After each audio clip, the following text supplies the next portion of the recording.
Bueno, clásicamente se nos ha enseñado que el 60% del peso corporal total corresponde al agua corporal total, ¿no? Una persona un varón de 70 kilos, clásicamente se nos ha enseñado que tiene 42 litros de agua. Una mujer de 60 kilos tendrá 30 litros porque la correspondencia es el 50% y no el 60%, y que de este 60% las 2/3 partes se encuentran en el líquido intracelular y la otra tercera parte se encuentra en el líquido extracelular. A su vez, de estos 14 líquidos que están fuera de las células, 10,5 litros se encuentran en el líquido intersticial y 3,5 litros se encuentran formando parte del volumen plasmático.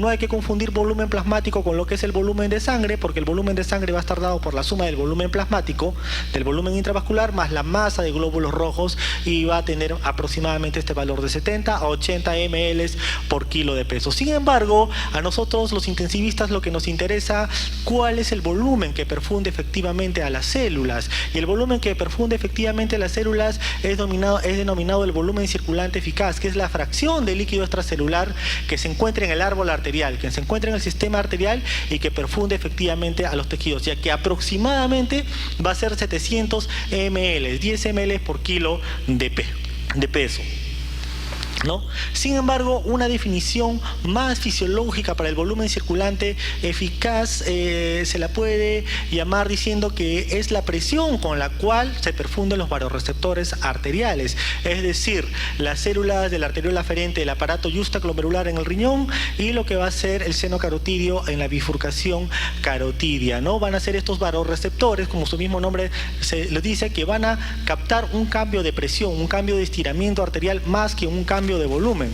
Por lo tanto, el volumen circulante efectivo va a ser directamente proporcional al líquido extracelular. Si yo tengo una depresión de volumen, el líquido extracelular caerá y mi volumen circulante efectivo también caerá. Sin embargo, aquí vemos algunas situaciones patológicas donde el volumen circulante efectivo no va a ser dependiente del líquido extracelular. Por ejemplo, tenemos en la falla cardíaca, en el shock cardiogénico, la falla primaria ocurre en que hay una imposibilidad de la bomba cardíaca para poder expulsar volumen. Esto va a hacer que mi volumen circulante efectivo esté reducido. Se va a poner a consecuencia una serie de mecanismos hormonales, el sistema renina, angiotensina, aldosterona, que va a proporcionar reabsorción de sodio y agua. Esto incrementará el líquido extracelular y el volumen plasmático. En este caso, el volumen circulante efectivo será dependiente del gasto cardíaco, pero es independiente del líquido extracelular.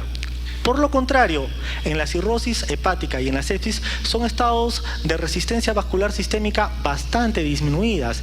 En la cirrosis hepática el fenómeno principal que ocurre es que el paciente tiene una vasodilatación esplácnica intensa. Gran parte o la mayor parte del volumen de este paciente va a estar secuestrado en lo que va a ser la circulación esplácnica, en el árbol arterial esplácnico, y como consecuencia de ello tendrá ascitis. Es por eso que estos pacientes tienen resistencia vasculares disminuidas, volúmenes circulantes disminuidos, pero el líquido extracelular que está secuestrado en la circulación esplánica se encontrará incrementado. Para compensar esta caída de resistencias, el gasto cardíaco puede estar normal y rara vez puede estar elevado.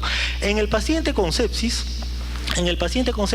ocurre algo similar. Tenemos una disfunción endotelial generalizada. Las resistencias vasculares sistémicas en todo el organismo van a estar disminuidas y va a haber un escape de líquido del intravascular al extravascular, de tal manera que el volumen circulante también se encontrará disminuido. Sin embargo, el líquido extracelular estará aumentado.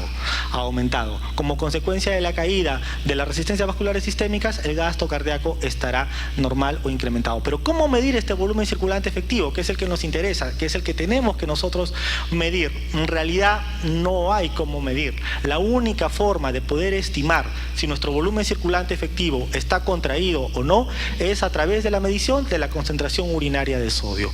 Y los pacientes con una concentración urinaria de sodio menor de 15 a 20 miliequivalentes por litro van a tener un intravascular depletado, siempre y cuando la función renal de los pacientes esté intacta, siempre y cuando el paciente no tenga falla renal, ¿no? O el paciente esté sometido a diuréticos o no tenga una enfermedad renal renovascular bilateral o una glomerulonefritis. En caso de cualquier patología renal, pues la fracción excretada de sodio en orina ya no me va a poder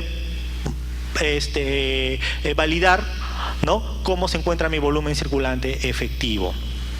Este es el modelo clásico de Starling que nos enseñaron en la universidad, que nos enseñaron en fisiología, cómo se produce el movimiento de fluidos a través de lo que va a ser la membrana capilar. Este es un capilar, como nos enseñaron, que está constituido por endotelio y por una membrana basal, y las fuerzas que rigen el movimiento de fluidos a través de esta pared van a estar dadas por la presión hidrostática capilar, la presión hidrostática intersticial, la presión oncótica capilar y la presión oncótica intersticial.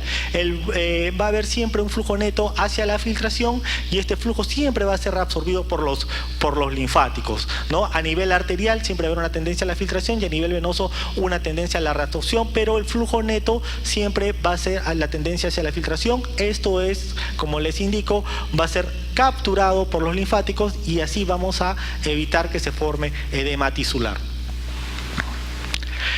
Lo otro que tenemos que saber que no todos los capilares del organismo son iguales y no todos los capilares de un mismo órgano son iguales.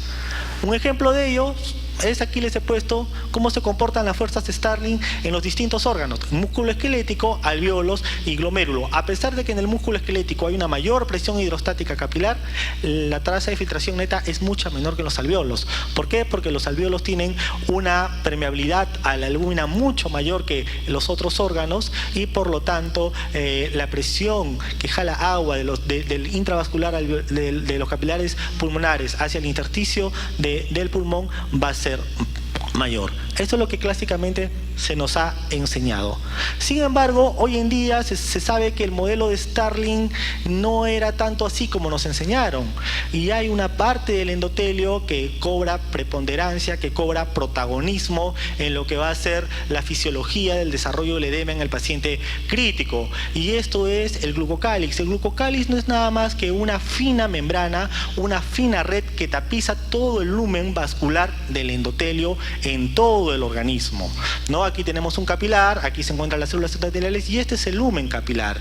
Y el endotelio va a estar cubierto por una fina red de carbohidratos y proteínas.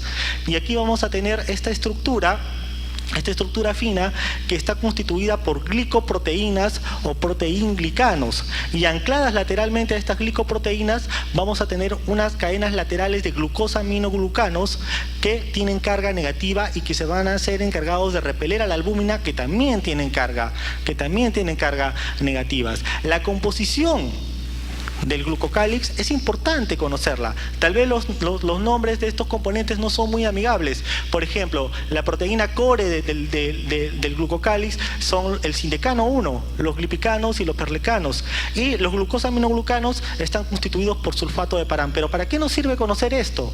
Porque en los pacientes con sepsis van a tener alteración del glucocálix, van a tener degradación del glucocálix. Y la medición de estos componentes en el plasma, en el componente sérico del organismo, nos van a indicar si el paciente tiene degradación del glucocálix o no tiene degradación del glucocálix. Es por eso que es importante conocerlos y es por eso que yo aquí se los menciono.